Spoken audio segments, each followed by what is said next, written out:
আসসালামু আলাইকুম রহমতুল্লাহি ওবরকাতুহু। সম্মানিত দর্শক, বাংলাদেশের রাজনীতি জটিল থেকে জটিলতর হচ্ছে। নির্বাচন নিয়ে যে স্বপ্ন, যে আশা বিএনপি এবং অন্যান্য যারা দেখছিলেন, তাদের সেই স্বপ্ন ক্রমশ দুঃস্বপ্নে পরিণত হয়ে যাচ্ছে। অন্যদিকে নির্বাচন নিয়ে যারা পলিটিক্স করছিলেন, রাজনীতি করছিলেন, তারা আপাত দৃষ্টিতে তাদের সেই রাজনীতিতে সফল হচ্ছেন। বিএনপি যে এক্সপেক্ট করেছিল, আশা করেছিল যে তাদের কথা মতোই 2025 সনের ডিসেম্বরের মাসে নির্বাচন হবে, এবং তাদের যে আত্মবিশ্বাস ছিল এটি ছিল একেবারে আকাশচুম্বী। বর্তমান সরকারের কোনো সামর্থ্য নেই, শক্তি নেই বিএনপির এই যে শক্তিমত্তা, ডিসেম্বর মাসে নির্বাচন আদায় করে নেওয়ার শক্তিমত্তা, এটাকে চ্যালেঞ্জ জানানোর। বিএনপির আত্মবিশ্বাস ছিল যে প্রশাসনে তাদের লোকজন ইতিমধ্যে নিয়োজিত হয়ে গেছে, মাঠঘাট পথ তাদের নিয়ন্ত্রণে, তাদের প্রধান প্রতিদ্বন্দ্বী আওয়ামী লীগ বাংলাদেশে নেই। তো কাজেই তারা যদি চায় আদালতের রায় তাদের মতো হবে, তারা যদি চায় তবে দক্ষিণ সিটি কর্পোরেশনের মেয়র এশরাক হবে, তারা যদি চায় ডক্টর মোহাম্মদ ইউনূস ক্ষমতায় থাকবে না, তাই হবে।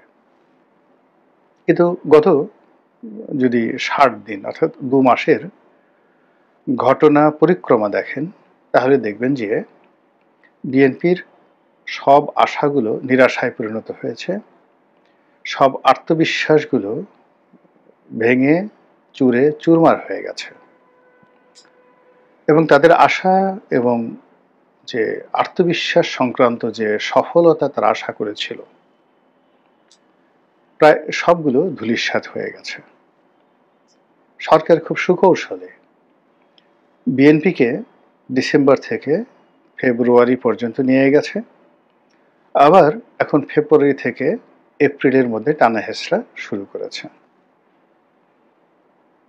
বিএনপির যে জনতার মেয়র বলে খ্যাত এশরাক, তো ইঞ্জিনিয়ার এশরাককে প্রথমে সেই যমুনার সামনে থেকে ডক্টর মোহাম্মদ ইউনূসের পলিটিক্স শাহবাগ পর্যন্ত ঠেলে দিয়েছে, শাহবাগ থেকে নগর ভবন, আর সেই নগর ভবন থেকে তাকে এখন তার বাড়িতে ফেরত পাঠানো হয়েছে।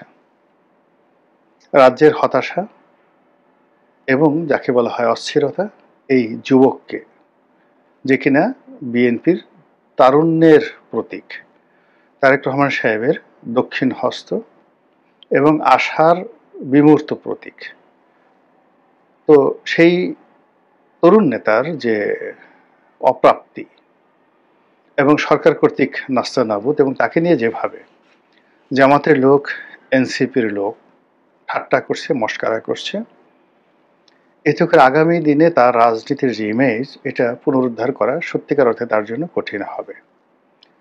দ্বিতীয়ত, সরকারের যারা কর্তা ব্যক্তি যেভাবে তাকে টার্গেট করেছে, সেক্ষেত্রে এই সরকার যদি ক্ষমতায় থাকে এবং এই সরকারের অধীন যদি নির্বাচন হয়, তাহলে এশরাক মেয়র তো দূরের কথা, অন্য যে কোনো নির্বাচনে সরকারি প্রশাসন যন্ত্রের যে বদনজরের কবলে পড়বে, সেটা কাটিয়ে ওঠা তার পক্ষে সম্ভব হবে বলে আমার কাছে মনে হচ্ছে না। তো যেটা বলছিলাম যে ডক্টর মোহাম্মদ ইউনূস এবং তার যারা লোকজন বিএনপিকে খুব সুকৌশলে ডিসেম্বরের যে দাবি, সেই দাবি থেকে ফেব্রুয়ারিতে নিয়ে গেছে লন্ডন বৈঠকের মাধ্যমে। এখন লন্ডনে একটা বৈঠক হয়েছে তারেক রহমান সাহেবের সঙ্গে ডক্টর মোহাম্মদ ইউনূসের, এবং সেই বৈঠককে কেন্দ্র করে অনেকগুলো আশা, অনেকগুলো ভরসা, অনেকগুলো যাকে বলা হয় স্বপ্ন বিএনপিকে আবেগ আপ্লুত করেছে।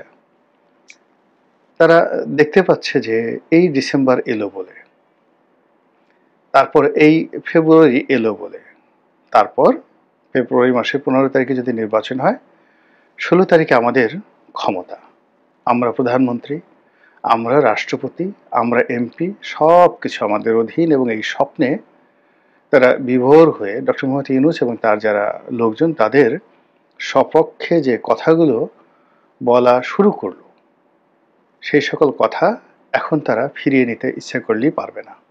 অথচ এই গত 60 দিনের মাথায় পুরো রাজনীতির প্রায় সবগুলো সমীকরণ বিএনপির বিরুদ্ধে চলে গেছে এবং ডক্টর মোহাম্মদ ইউনূসের পক্ষে চলে গেছে, জামাতের পক্ষে চলে গেছে। এবং বিএনপি যে আপাতত যে আত্মবিশ্বাস, সেই আত্মবিশ্বাসটা মানে এমন একটা জায়গাতে চলে এসেছে এবং বিএনপিকে টেনে হেঁচড়ে এমন একটা জায়গায় আনা হয়েছে, তারেক রহমান সাহেবকেও টেনে হেঁচড়ে এমন একটা জায়গায় আনা হয়েছে। এখন নাহিদ বড় না তারেক রহমান বড়, এদেশে নাহিদের অবদান বেশি না তারেক রহমান সাহেবের অবদান বেশি, এ সকল কথাবার্তা হচ্ছে। সালাউদ্দিন সাহেব বড় নেতা না সার্জিস বড় নেতা, এদেশে তাসনিম যারা, তাসনুভা, ডাক্তার তাসনুভা, অন্যান্য যে সকল এনসিপি নারী নেতৃত্ব রয়েছেন তাদের সমপর্যায়ের জ্ঞানী গুণী লিখিত লেখাপড়া যায় না সেই নেত্রী, মহিলা নেত্রী বিএনপিতে নেই, এই ধরনের একটা ভাইব তোলা হচ্ছে। আর হাসনাত আবদুল্লাহ তাকে অনেকটা গ্র্যান্ড লিডার, যদি ধরেন সিরাজুল আলম খান মুক্তিযুদ্ধের পরে, আসাম আব্দুর রব কিংবা ধরুন তোফায়েল আহমেদ, এদের পর্যায়ে তাকে এনলাইটেন অ্যান্ড হাইলাইট করা হচ্ছে। এবং আশ্চর্য ব্যাপার হলো যে পত্র পত্রিকাগুলো, টেলিভিশন টকশোগুলো ঠিক এই ন্যারেটিভগুলো, মানে বিএনপি ভার্সেস এনসিপি। তো একটা সময় বিএনপি ভার্সেস আওয়ামী লীগ কল্পনা করা হতো, এখন আওয়ামী লীগকে বাদ দিয়ে বিএনপিকে জামাত নয়, তারপরে শেষে হেফাজত নয়, কিংবা জাতীয় পার্টি নয়, তাদেরকে তুলনা করা হচ্ছে সরাসরি এনসিপির সঙ্গে। বোঝার চেষ্টা করুন। 2 নম্বর হলো যে বিএনপিকে নিয়ে বা বিএনপি রাজনীতি নিয়ে এনসিপির যে কোনো একটা নেতা, সেটা নাসিরউদ্দিন পাটোয়ারী সাহেব হন কিংবা হাসনাত আবদুল্লাহ হন, সার্জিস হন, ওটা যখনই তারা কোনো বক্তব্য দেন বিএনপিকে নিয়ে, ওটা পত্রপত্রিকাগুলো, মিডিয়াগুলো এতটা হাইলাইট করে যে হাইলাইটটা আসলে মির্জা ফখরুল সাহেব বা সালাউদ্দিন সাহেবের বক্তব্য এইভাবে হাইলাইট করা হয় না। অথচ পত্রপত্রিকাগুলো জুলাই আগস্ট বিপ্লবের পর বা গণমাধ্যমগুলো বলতে গেলে বিএনপির দখলে, মালিকানা এবং নিয়ন্ত্রণ।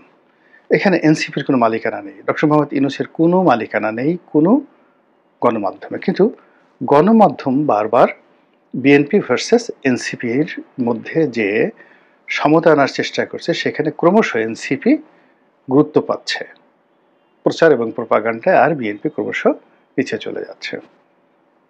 এবং এর ফলে সাম্প্রতিক সময়ে যে কথাগুলো আসছে, সেটি বিএনপির যে দন্যতা, বিএনপির যে অসহায়ত্ব, এটা ক্রমশ স্পষ্ট হয়ে যাচ্ছে।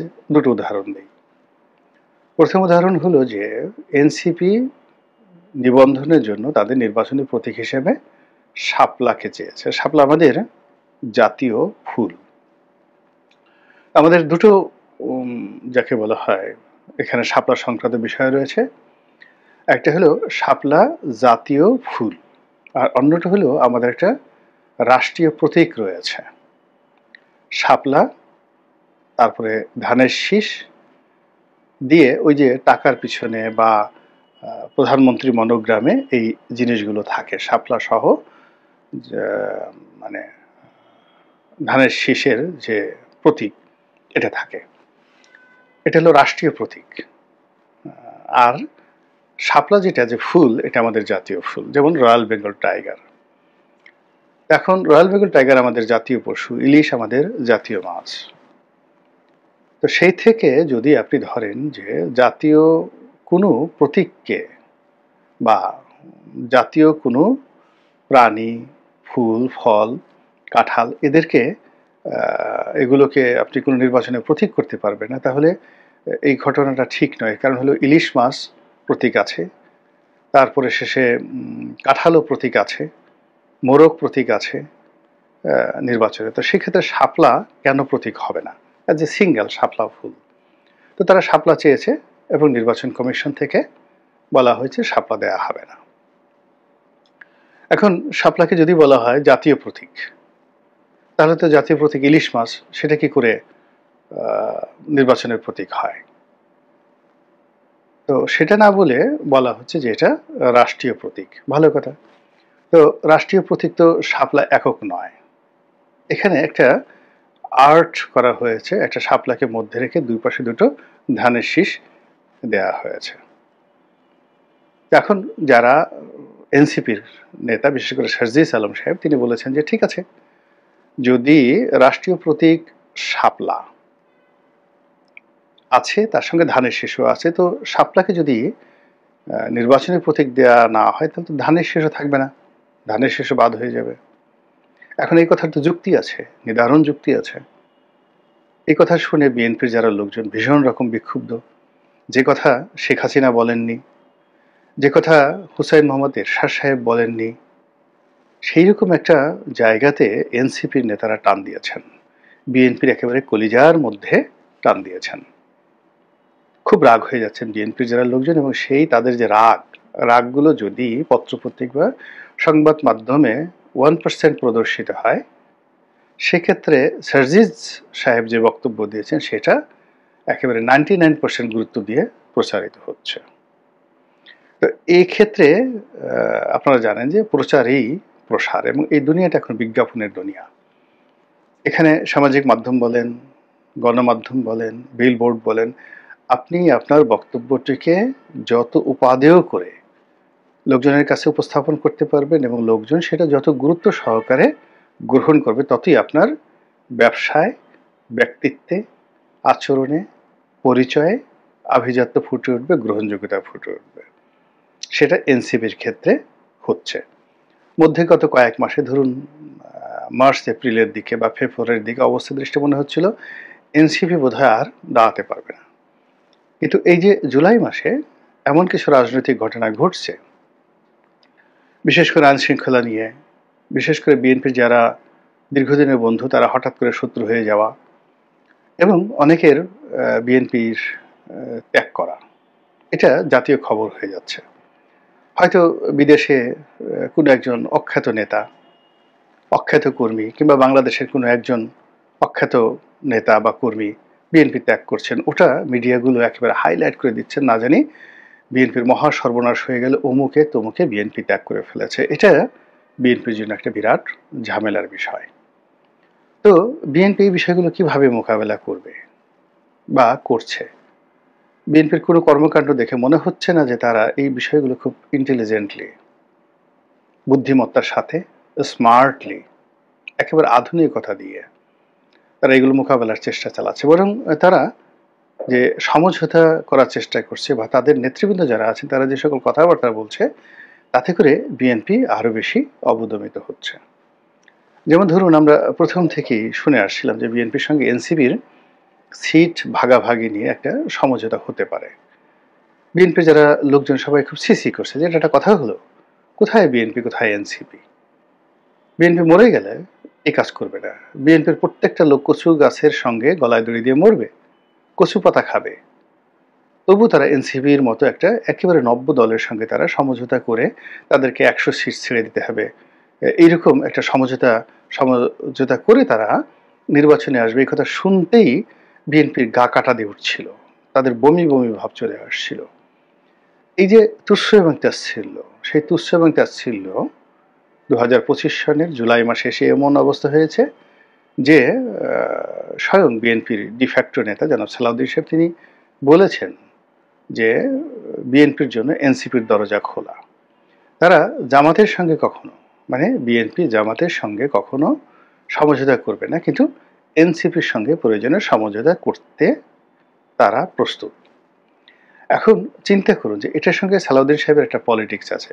এর কারণ হলো মূলত মাদার পার্টি জামাত, এবং জামাতের সাবস্টিটিউট হিসেবে এনসিপি কাজ করছে। তো সেক্ষেত্রে জামাতের সঙ্গে এনসিপির একটা দূরত্ব তৈরি করার জন্য তিনি এই কথাটা যদি বলেও থাকেন, ওটি মানুষ বুঝছে না, আর ওটা মানুষ ধর্তব্যের মধ্যে রাখবে না। মানুষ যেটা মনে করবে যে এখন বিএনপি এমন দুর্ভিক্ষের মধ্যে পড়েছে, রাজনীতির দুর্ভিক্ষের মধ্যে পড়েছে যে এনসিপির হস্ত মোবারক চুম্বন করা ছাড়া, এনসিপিকে আলিঙ্গন করা ছাড়া এবং এনসিপিকে অনুসরণ করা ছাড়া বিএনপি তার কাঙ্ক্ষিত যে মাকাম বা গন্তব্য সেখানে পৌঁছাতে পারবে না, নির্বাচনের ধারে কাছে যেতে পারবে না। এবং এই যে একটা পরিস্থিতি, সেই পরিস্থিতিতে মনে হচ্ছে যে রাজনীতি বা পলিটিক্সে বিএনপি মস্ত বড় একটা মার খেতে যাচ্ছে। আল্লাহ আমাদের সবাইকে হেদায়েত দান করুন এবং হেফাজত করুন। আসসালামু আলাইকুম ওয়া রাহমাতুল্লাহি ওয়া বারাকাতুহু।